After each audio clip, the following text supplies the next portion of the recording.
Hello dear students, हम लोगों ने सेकंड पोएम कैकेयी का अनुताप शुरू की है और कल और परसों मैंने आपको उसके लेक्चर्स दिए थे और 3 पैराग्राफ्स पढ़ाए थे। आज मैं आपको वहाँ तक के नोट्स प्रोवाइड कर रही हूँ। आप मेरे पिछले दोनों वीडियोस को एक बार फिर से देखिए, उनको समझिए और आज ये नोट्स लिख लीजिए जो हमने कल और परसों आपको पढ़ाया था। इसलिए क्योंकि लंबी पोएम है, फिर इकट्ठे आपको लिखवाएंगे तो आपके लिए भी ट्रबलसम हो सकता है उतना ज़्यादा लिखना, और हिंदी लिखना टाइम लगता है आपको, इसलिए आज हम इतने नोट्स आपको दे रहे हैं। इसके साथ ही साथ ये जो चार्ट पेपर मैंने आपको दिया है इसको देखिए। इसमें मैंने जितने भी कठिन शब्द थे, अगर आपको कोई ना समझ में आए, वैसे पोएम पढ़ाते समय मैंने आपको बताया था, बट इन सारी कठिन शब्दों के अर्थ भी आपको लिखवाए हैं। ओके बेटा, तो कल हमने आपको शुरू किया था परसों, तदंतर बैठी सभा उटच के आगे, नीले वितान के नीचे दीप बहु जागे। यहाँ से हमने शुरू किया था और आपको बताया था यह सच है तो अब लौट चलो तुम घर को, चौंके सब सुनकर अटल कैकेयी स्वर को। यहाँ तक मैंने आपको लिखवाया था, ठीक है, तो पढ़ाया था। तो आज हम इसको लिखवाना शुरू करेंगे। तो सबसे पहले आप हेडिंग डालेंगे मैथिली शरण गुप्त कैकेयी का अनुताप, ठीक है। उसके बाद पहले आप संदर्भ लिखिए। संदर्भ में लिखिए, संदर्भ हेडिंग डालेंगे श्री मैथिली शरण गुप्त। श्री मैथिली शरण गुप्त आधुनिक काल के राष्ट्रवादी कवियों में प्रमुख स्थान रखते हैं। श्री मैथिली शरण गुप्त आधुनिक काल के राष्ट्रवादी कवियों में प्रमुख स्थान रखते हैं। Saket you will write in inverted commerce. Saket में राम कथा के माध्यम से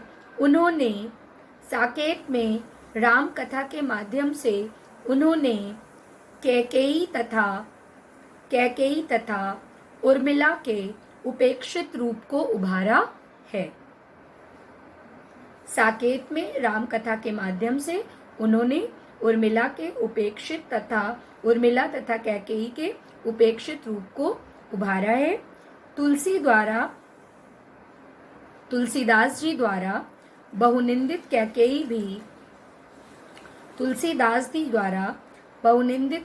भी उनकी सहानुभूति का पात्र रही है। हमारी पाठ्य पुस्तक Hindi in inverted commas, Hindi में संग्रहित कैकेयी का अनुताप you will write in inverted comma. हमारी पाठ्य पुस्तक हिंदी में संग्रहित कैकेयी का अनुताप में यह काव्यांश संकलित है, ठीक है। अब आप प्रसंग लिखेंगे, हेडिंग डालेंगे प्रसंग लिखिए। भरत राम को अयोध्या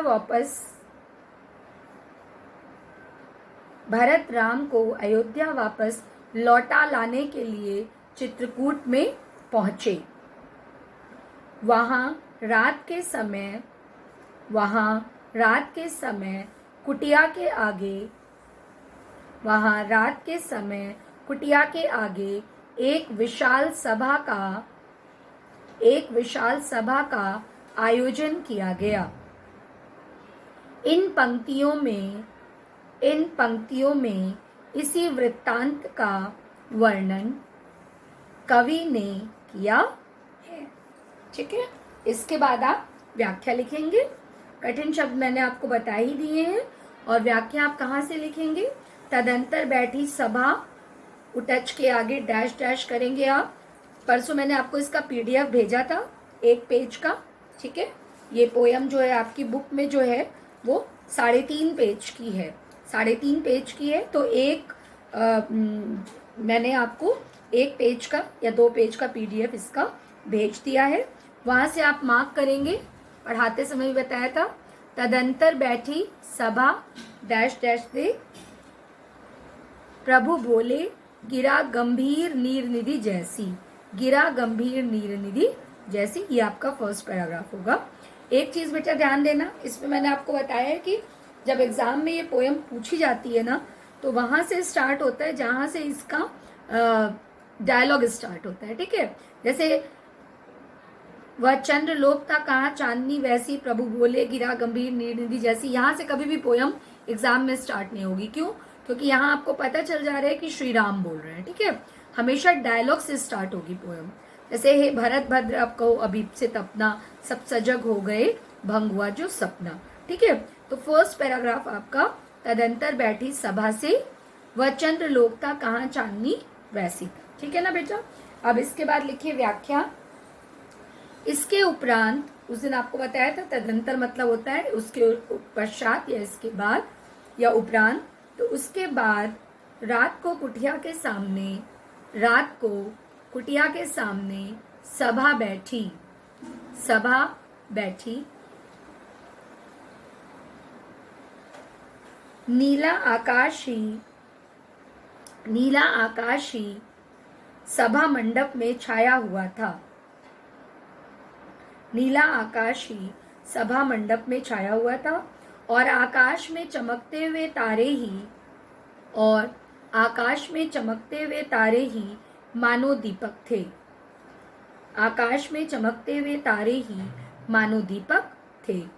उन टिमटिमाते हुए नक्षत्रों को देखकर, उन टिमटिमाते हुए नक्षत्रों अर्थात तारे, नक्षत्रों को देखकर ऐसा लगता था मानो ये देवताओं के नेत्र हैं, मानो ये देवताओं के नेत्र हैं, जो टकटकी लगाए हुए इस सभा में हुए विचार विमर्श एवं उसके निष्कर्ष को जानने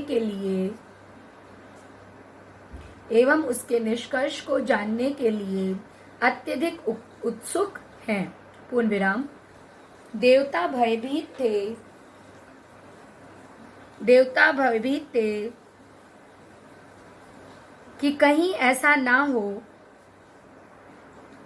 कि राम अयोध्या लौट जाएं। यदि ऐसा हुआ तो रावण जैसे राक्षस का विनाश कैसे हो सकेगा, तो रावण जैसे राक्षस का विनाश कैसे हो सकेगा। करौंदे के प्रफुल्लित कुंजों से होकर, करौंदे के प्रफुल्लित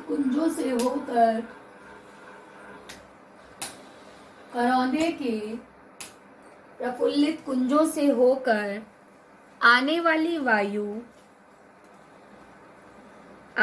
वायु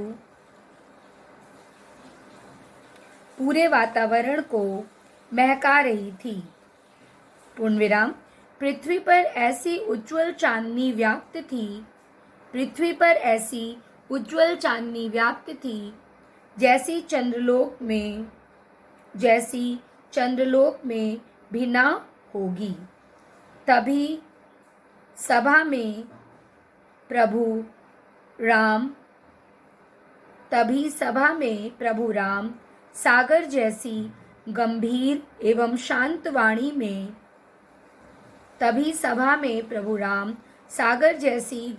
एवं शांत वाणी में इस प्रकार कहने लगे। पूर्ण विराम। ठीक है, ये यहाँ तक बता दिया आपको। प्रभु बोले गिरा गिर गंभीर निर्निधि जैसी। इसके बाद आप काव्य सौंदर्य या काव्यगत सौंदर्य लिखेंगे। एक बच्चे ने क्वेश्चन पूछा था कि जो काव्यगत सौंदर्य है और साहित्यिक सौंदर्य है उसमें कुछ अंतर होता है क्या, तो मैंने वहाँ पे उनको क्लियर कर दिया था। मैं सारे बच्चों को भी एक बार बता दे रही हूँ कि जो अब कविता आप करेंगे तब जो आप काव्यगत विशेषताएं बताएंगे उसको बेटा काव्यगत सौंदर्य कहते हैं। ठीक है, और जब आप प्रोज का व्याख्या लिखते हैं साहित्य की, जब आप प्रोज लिखते हैं, जैसे कहानी की व्याख्या करनी हो या निबंध जो आप प्रोज में पढ़ते हैं गद्य भाग में, उसको जो आप लिखते हैं तो वो साहित्यिक संदर्भ होता है या साहित्यिक विशेषताएं होती हैं। लेकिन आप साहित्यिक विशेषताएं दोनों में लिख सकते हैं, क्योंकि कविता भी साहित्य के अंतर्गत आती है और गद्य भी जो है वो साहित्य के अंतर्गत आता है। ठीक है, इसके बाद आप नेक्स्ट लाइन लिखिए, हे आर्य सॉरी हे भरत भद्र अब कहो अभीप्सित अपना से लेकर के, हे भरत भद्र पर कहो अभीप्सित अपना से लेकर के, और आप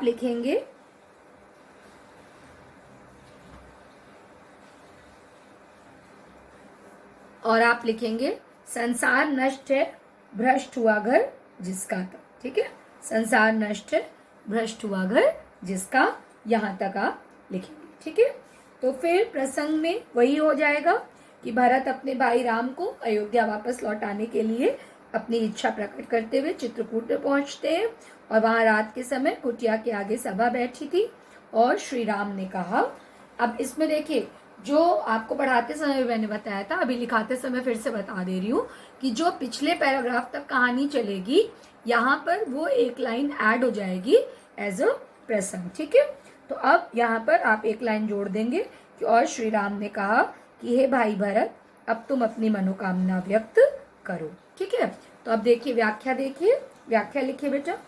राम भरत को संबोधित करते हुए कहने लगे, राम भरत को संबोधित करते हुए कहने लगे, हे भाई भरत, हे भाई भरत अब तुम अपनी इच्छा बताओ, अब तुम अपनी इच्छा बताओ।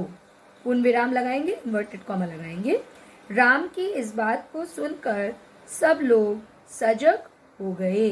राम की इस बात को सुनकर सब लोग सजग हो गए और ऐसा लगा जैसे वे कोई सपना देख रहे हों और सपना टूट गया हो। ऐसा लगा जैसे चलते हुए वो कोई सपना देख रहे हों और वे सपना टूट गया।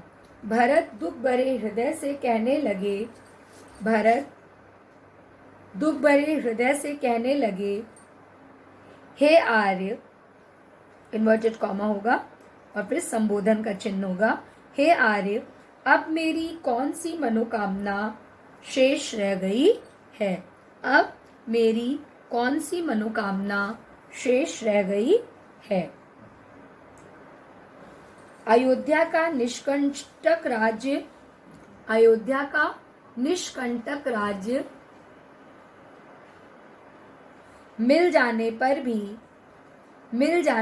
भी क्या कुछ और अभिलाषा शेष बच सकती है? Question mark.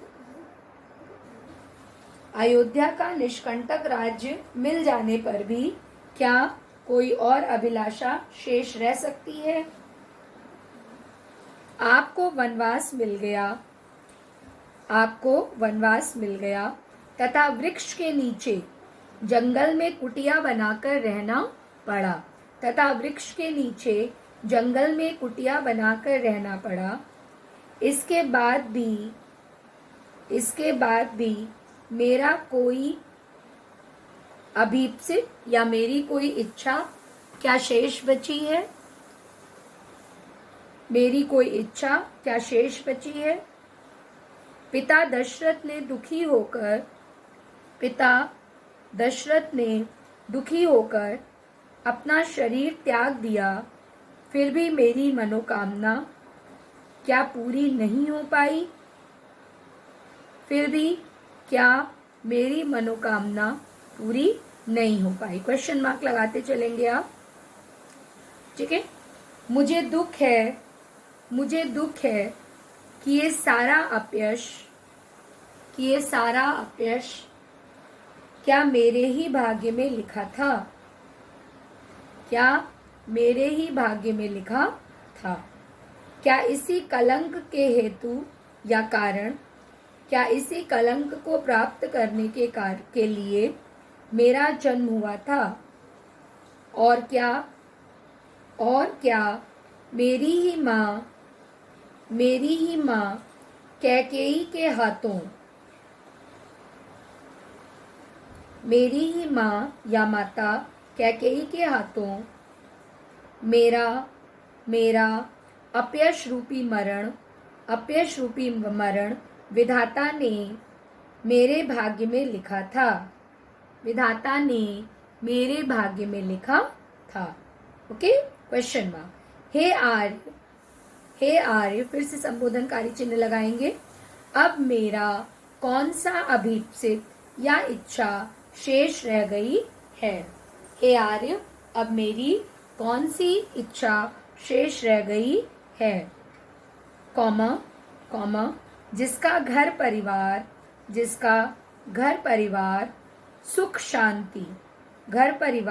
सुख शांति सब नष्ट हो चुकी हो। जिसका घर परिवार सुख शांति सब नष्ट हो चुकी हो, उसकी कौन सी मनोकामना पूरी होनी शेष होगी। ओके, इसके बाद देखिए, ये मैंने आपको बताया संसार नष्ट है, भ्रष्ट हुआ घर जिसका था। फिर मुझसे मैंने ही आज स्वयं मुंह फेरा, यहाँ से आप लिखेंगे मुझसे मैंने ही आज स्वयं मुंह फेरा, और यहाँ तक जनकर जननी ही जान न पाई जिसको, तक 4 लाइन और, ठीक है। जनकर जननी ही जान न पाई जिसको, इसका अर्थ बता दे रहे हैं, लिख लीजिए। भरत कहने लगे मुझे स्वयं से ग्लानि हो रही है। मैं स्वयं को अपना मुंह दिखाने लायक नहीं मानता। पूर्ण विराम। हे आर्य, अब आप ही मुझे मेरी इच्छा बता दें।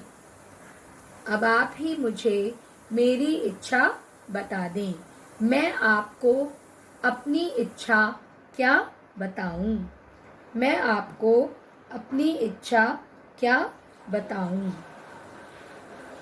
भरत की इन ग्लानि युक्त बातों को सुनकर राम ने भावुकता से भरते हुए, या राम ने भावुक होकर भी आप लिख सकते हैं। राम ने भावुक होकर अपने भाई को हृदय से लगा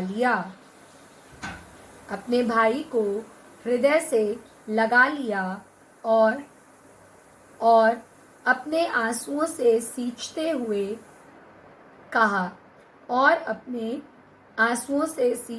कहा, इन्वर्टेड कॉमा में लिखेंगे, भला जिसकी माँ भी उसे जन्म देने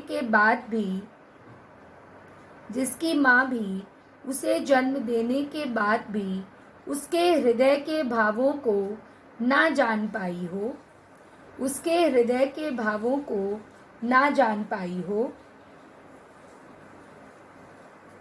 हृदय की था मतलब उसके हृदय में क्या चल रहा है, ये भला और कौन जान सकता है। क्या बोलते हैं श्री राम कि भला जिसकी माँ भी उसे जन्म देने के बाद उनके हृदय की भावना को ना जान पाई हो, उनके हृदय में क्या चल रहा है, ये कौन जान सकता है। ठीक है, या आप ये भी लिख सकते हैं कि उसके हृदय की था भला और किसी को कैसे मिल सकती है। काव्यगत सौंदर्य दोनों पैराग्राफ्स का एक ही होगा, आपको बता दे रही हूँ। शायद पिछली बार मैं लिखवाना भूल गई थी। काव्यगत और साहित्यिक सौंदर्य में आपको मैंने अंतर बता दिया था कि क्या है। ठीक है, लिख लीजिए। भरत एवं